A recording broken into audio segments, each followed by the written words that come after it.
भैया बहनों, आज हम सभी कक्षा द्वादश गणित में properties of inverse trigonometric function के बारे में अध्ययन करेंगे। यानी अब इसके पहले वाले वीडियो में हम पढ़ रहे थे कि इनवर्स ट्रिग्नोमेट्रिक फंक्शन क्या होते हैं, उनकी प्रिंसिपल वैल्यू और प्रिंसिपल ब्रांच क्या होते हैं, इसके बारे में हमने इसके प्रीवियस वीडियो में जानकारी प्राप्त की है।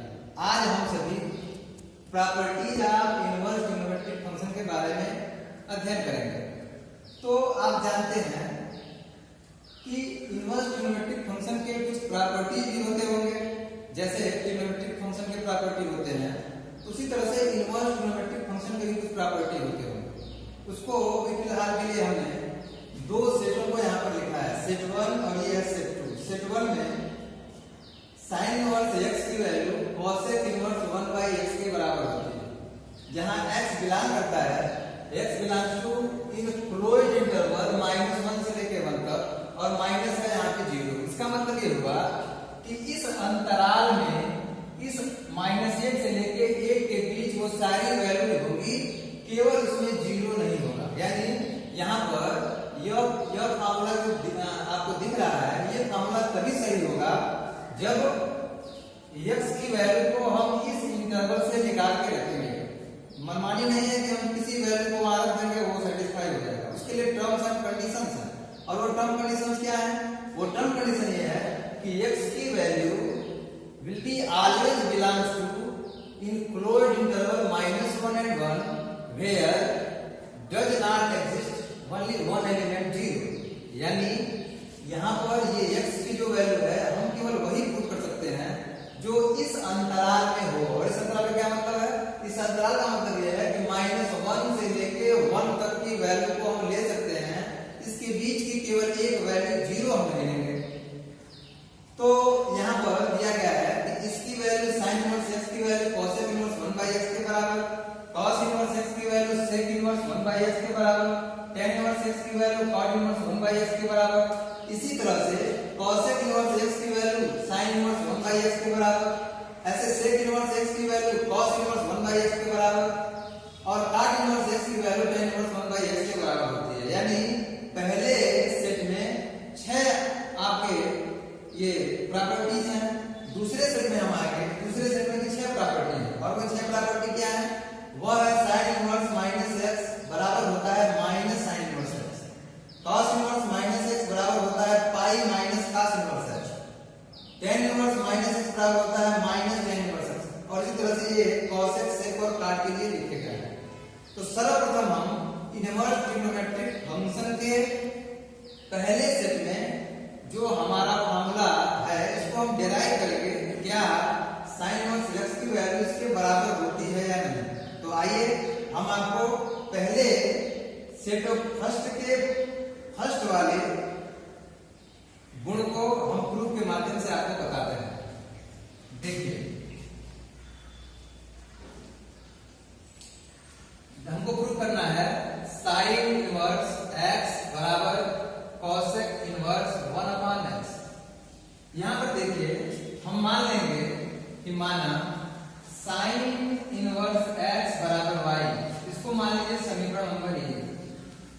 हमने क्या किया, ये चीज हमको प्रूफ करना है, और इस प्रूफ के लिए हमने मान लिया कि sin इनवर्स x की वैल्यू y के बराबर है। तो जब sin इनवर्स x की वैल्यू y के बराबर है, इस परिस्थिति में हम इसको लिख सकते हैं दोनों साइड में, मतलब यहाँ से x की वैल्यू sin इनवर्स x की वैल्यू y है, तो x की जो वैल्यू होगी, यहाँ से जो x का मान होगा वह मान sin y के बराबर होगा। sin इनवर्स है तो sin इनवर्स x की वैल्यू y है, तो इस परिस्थिति में हम लिखते हैं x बराबर sin y। ये जो sin इनवर्स है, sin बन के y के साथ चला जाता है, तो x बराबर हो गया sin y। इसको हम लिखने का हमारा तरीका होगा x बराबर, इसको लिखते हैं 1/sin y होता है cosec y का, तो ये हो जाएगा 1/cosec y। जब हम cosec y को ट्रांसफर करके लेफ्ट हैंड साइड में लेके आएंगे, तो अगर cosec y यहाँ आएगा तो x यहाँ चला जाएगा। यानी इसको हम लिख सकते हैं कि cosec y equal 1/x। cosec y की वैल्यू लेते हैं हमको 1/x। अब क्या करेंगे हम, अगर दोनों पक्षों में यानी लेफ्ट हैंड साइड और राइट हैंड साइड दोनों तरफ हम cosec इनवर्स x लें, और हम ऐसा क्यों करेंगे? हम ऐसा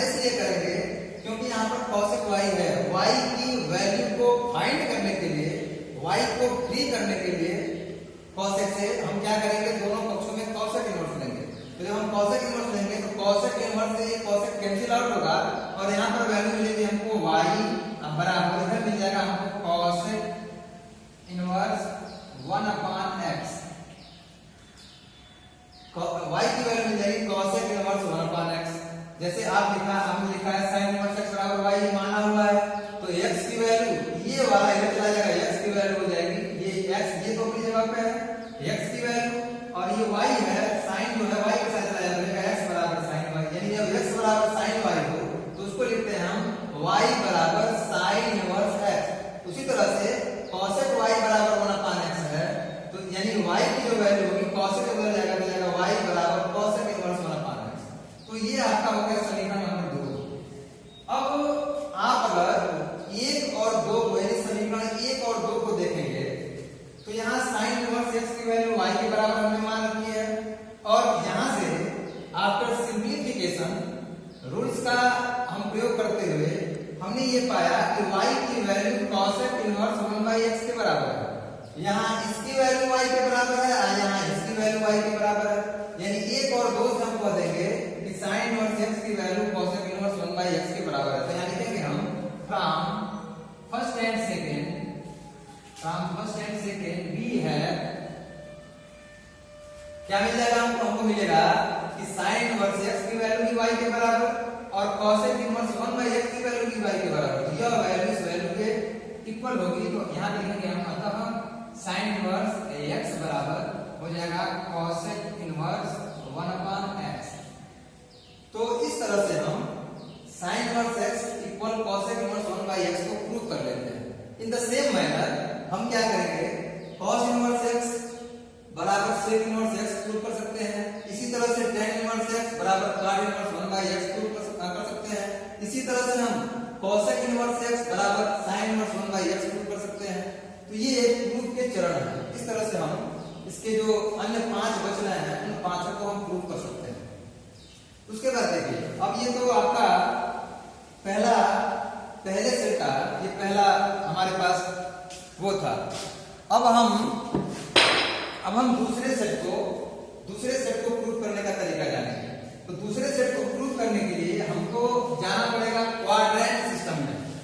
तो क्वाड्रेंट सिस्टम क्या होता है, आइए हम इसको कक्षा 11 में 11 की कक्षाओं में हमने आपको बहुत अच्छी तरीके से बताया था, लेकिन पुनश्च उसका एक बार हमारे दिमाग में कॉन्सेप्ट क्लियर हो, इसलिए मैं आपको कोऑर्डिनेट सिस्टम को बताने जा रहा हूँ।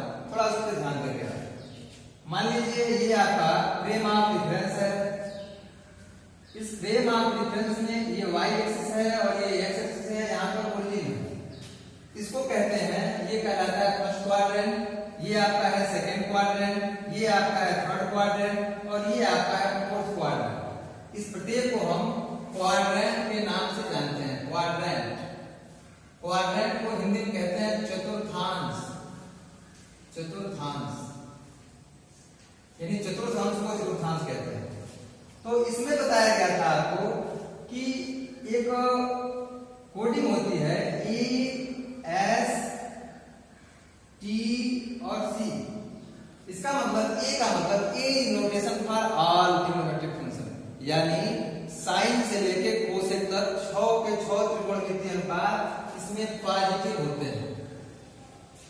यस का मतलब होता है साइन, तो इसमें साइन और साइन का उल्टा कोसेक, ये दोनों पॉजिटिव होंगे और बाकी सब के सब नेगेटिव होंगे, यानी 2 को छोड़ के बाकी जो 4 बच रहे हैं वो सब नेगेटिव होंगे। इसमें tan, T फॉर tan और tan का उल्टा cot, ये दोनों पॉजिटिव होंगे और बाकी के सब नेगेटिव होंगे। इसमें cos, C फॉर cos और cos का उल्टा sec, ये दोनों पॉजिटिव होंगे और बाकी सब के सब नेगेटिव होते हैं। तो यहाँ पर ये जो आप देख रहे हैं पहले क्वाड्रेंट में ये आपका अगर कोई लाइन है, परिक्रामी रेखा है, तो इस पर पहले रहेगी तो 0 डिग्री का एंगल फॉर्म करेंगे और यहाँ से लेके यहाँ तक जाने में उसको 0 से लेके 90 डिग्री तक कवर करना पड़ता है। यानी पहले क्वाड्रेंट में 0 से लेके 90 डिग्री, दूसरे क्वाड्रेंट में 90 से लेके 180 डिग्री तक और तीसरे क्वाड्रेंट में 180 से 270 तक और चौथे क्वाड्रेंट में 270 से 360 तक। यानी यहाँ से चलेंगे अगर पूरा करेंगे तो यहाँ आएंगे, यानी जब हम 0 से शुरू करके यहाँ पहुंच जाएंगे तो 360 डिग्री का एंगल फॉर्म होगा और हमारा एक चक्कर पूरा हो जाएगा।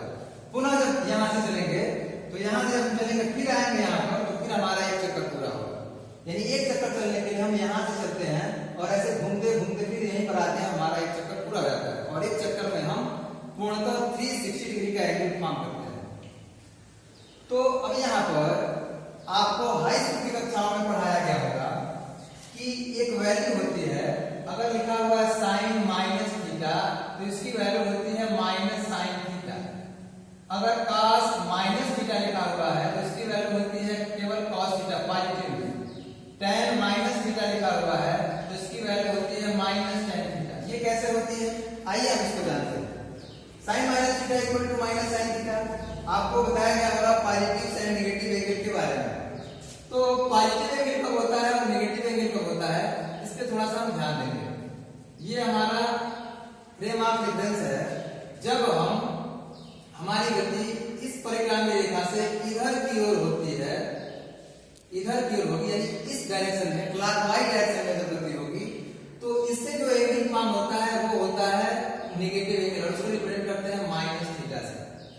यहाँ जब एंटी क्लॉकवाइज डायरेक्शन में चलेंगे, इधर से इधर की ओर चलेंगे, तो इस कंडीशन में सिचुएशन में जो एंगल फॉर्म होता है उस एंगल को बोलते हैं पॉजिटिव एंगल और उसको हम केवल थीटा से रिप्रेजेंट करते हैं।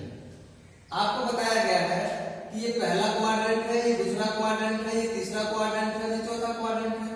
पहले क्वाड्रेंट में सब पॉजिटिव होते हैं, दूसरे क्वाड्रेंट में साइन और साइन का उल्टा कोसेक पॉजिटिव होता है, तीसरे में tan और tan का उल्टा कॉट पॉजिटिव होता है, चौथे क्वाड्रेंट में cos और cos का उल्टा sec पॉजिटिव होता है। तो अगर हम जैसे मान लीजिए अगर यहाँ पे लिखा हुआ है साइन माइनस थीटा, तो साइन माइनस थीटा का मतलब हो गया कि हमारी जो गति है वो है इस OX के नीचे, यानी इस तरह से गति हो रही है, ऐसे गति हो रही है, तभी तो नेगेटिव एंगल फॉर्म होगा। और जब ऐसे गति होगी तो इस क्वाड्रेंट में पहले हम इधर आएंगे तभी तो हमको माइनस थीटा मिलेगा, और इस क्वाड्रेंट में जब हम आएंगे तो इस क्वाड्रेंट में केवल cos पॉजिटिव होता है और cos का उल्टा sec पॉजिटिव होता है, सारे के सारे नेगेटिव होते हैं। इसलिए यहाँ पर वैल्यू दे देंगे हम माइनस साइन थीटा, क्योंकि इसमें केवल cos और sec पॉजिटिव होता है, बाकी सब नेगेटिव होते हैं। अगर हम ऐसे लिखते हैं cos माइनस थीटा, तो cos माइनस थीटा का मतलब हो गया कि हम नीचे आ रहे हैं, इस OX के नीचे चलेंगे हम, तो नीचे जब चलेंगे हम तो इस नीचे वाले में आपको बताया गया जब माइनस थीटा होगा तो इस चौथे क्वाड्रेंट में cos पॉजिटिव होता है और cos का उल्टा sec पॉजिटिव होता है। तो इसीलिए हम cos माइनस थीटा को प्लस cos थीटा लिखते हैं, क्योंकि हम इसी में आएंगे और इसमें cos और sec पॉजिटिव होते हैं। तो इस तरह से हम sin माइनस थीटा बराबर माइनस sin थीटा और cos माइनस थीटा बराबर cos थीटा लिखते हैं। tan माइनस थीटा को हम माइनस tan थीटा क्यों लिखते हैं, तो उसका एक मैथमेटिकल रीजन है कि आप जानते हो tan माइनस थीटा को लिखते हैं sin माइनस थीटा बटे cos माइनस थीटा। तो sin माइनस थीटा की वैल्यू होती है माइनस sin थीटा और cos माइनस थीटा की वैल्यू होती है cos थीटा। तो sin बटे cos हमको मिल जाएगा tan थीटा और यहाँ पे नेगेटिव है तो यहाँ पे लगा लेंगे, इसलिए tan माइनस थीटा की वैल्यू होती है माइनस tan थीटा। तो फिलहाल हम इतना समझेंगे और इसके बाद से हम सेट 2 के जो आपका सेट 2 दिखाई दे रहा है, इस सेट 2 के प्रूफ की ओर जाएंगे। तो उसको सेट 2 के प्रूफ की ओर जाने से पहले हमको इस क्वाड्रेटिक सिस्टम को अच्छे से जानना होगा। अब आगे इसके बारे में पढ़ा जाएगा अगले वीडियो में। फिलहाल अभी तक के लिए आप इतना ही पढ़ेंगे।